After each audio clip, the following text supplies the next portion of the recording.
Hello everyone, welcome to my channel, where I share tips and insights on how to live a more fulfilling and peaceful life. Today, I'm going to talk about Stoic sleep rituals, how to cultivate rest and recover for inner strength. Sleep is one of the most important aspects of our well-being.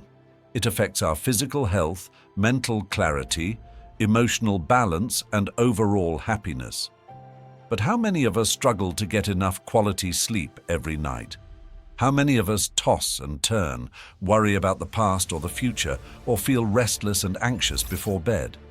If you're one of those people, you might benefit from adopting some Stoic sleep rituals.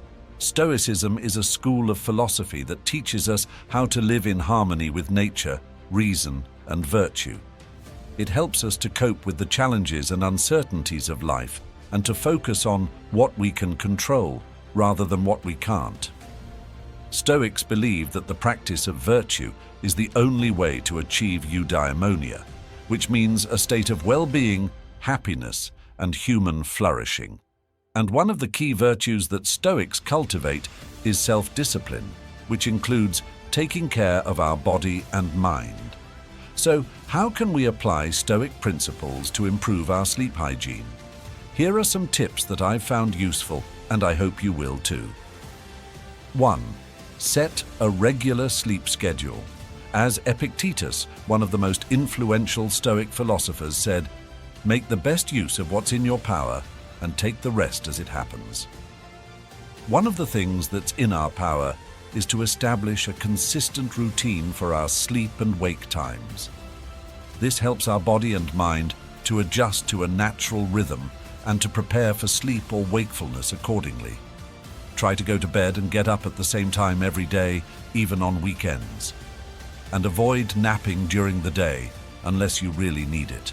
2. Create a relaxing bedtime routine.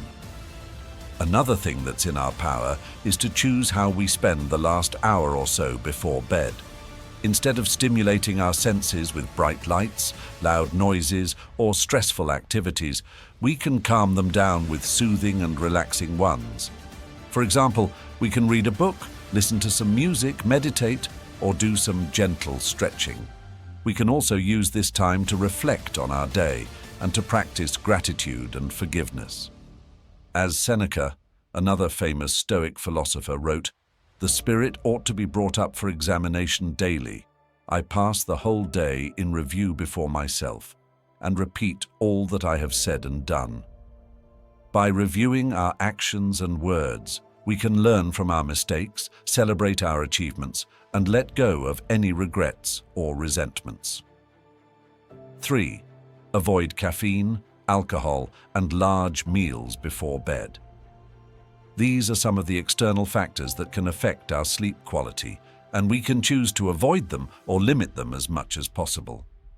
Caffeine and alcohol can interfere with our sleep cycles and make us feel more alert or restless when we want to sleep. Large meals can also disrupt our digestion and cause discomfort or indigestion. As Socrates, the father of Western philosophy and an inspiration for the Stoics, said, "Worthless people live only to eat and drink. People of worth eat and drink only to live." We should eat and drink in moderation and not too close to our bedtime. 4. Make your bedroom comfortable and conducive to sleep. Another external factor that we can control is our sleeping environment. We can make sure that our bedroom is quiet, dark, cool, and free of distractions. We can also remove any electronic devices, such as TVs, computers, and smartphones from our bedroom, or at least turn them off or put them on silent mode. These devices can emit blue light, which can suppress the production of melatonin, the hormone that regulates our sleep-wake cycle. They can also tempt us to check our emails, social media, or news, which can keep our mind busy and alert. As Plato, the most famous student of Socrates and the teacher of Aristotle, said, "Beware the barrenness of a busy life." We should give ourselves some time and space to unwind and disconnect from the outside world. 5. Adopt a Stoic attitude towards sleep. Finally, the most important thing that we can do to improve our sleep hygiene is to adopt a Stoic attitude towards sleep. What does that mean?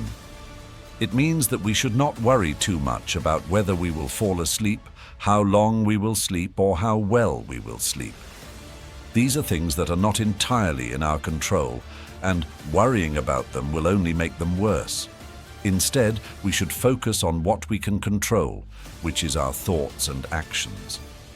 We should accept whatever happens with equanimity and not let it affect our mood or our self-worth.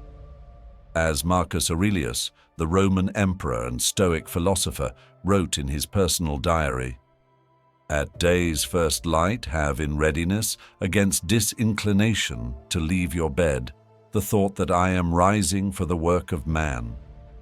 We should remember that sleep is a natural and necessary function of our body, but it is not an end in itself. It is a means to an end, which is to live a good and virtuous life. So these are some of the Stoic sleep rituals that I practice and recommend. I hope you find them helpful and that they will improve your sleep quality and quantity. Remember, sleep is not only good for your body and mind, but also for your soul. As Epicurus, the founder of Epicureanism, a rival school of philosophy to Stoicism, said, "Do not spoil what you have by desiring what you have not. Remember that what you now have was once among the things you only hoped for." Be grateful for the gift of sleep and use it to recharge your energy and resilience for the next day. Thank you for watching this video. If you enjoyed it, please give it a thumbs up, share it with your friends, and subscribe to my channel for more content like this. And don't forget to leave a comment below and let me know what you think of Stoic sleep rituals, or if you have any questions or suggestions for future topics. Until next time, sleep well and stay Stoic.